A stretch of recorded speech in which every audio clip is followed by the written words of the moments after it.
ప్రియమైనటువంటి సహోదరి సహోదరులందరికీ నా వందనాలు చెల్లిస్తున్నాను. మీరు దయచేసి వింటున్నటువంటి ప్రార్థనలు, వింటున్నటువంటి దేవుని వాక్యాన్ని మీరు షేర్ చేసుకొని సబ్స్క్రైబ్ చేయవలసిందిగా మిమ్మల్ని నేను మనవి చేసుకుంటున్నా. ప్రార్థన చేసుకుందామా. పరలోకం అందున్నటువంటి మా పరమ తండ్రి, నీకు వందనాలు.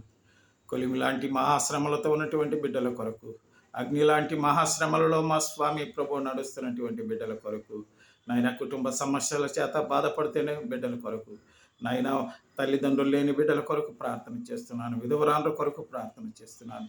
కష్టాల్లో, శోధనలో, బాధల్లో, అప్పుల్లో, అవమానాలు ఉన్నటువంటి ప్రతి బిడ్డలందరి కొరకు ప్రార్థన చేస్తున్నాను. బలహీనతలతో స్వామినటువంటి బిడ్డల కొరకు ప్రార్థన చేస్తూ యేసుక్రీస్తు నామమున నీ దయను నీ బిడ్డలపైన ఉంచినందుకు నీకు కృతజ్ఞతలు చెల్లిస్తూ యేసుక్రీస్తు నామమున ప్రార్థించి వేడుకుంటున్నాము తండ్రి. ఆమేన్.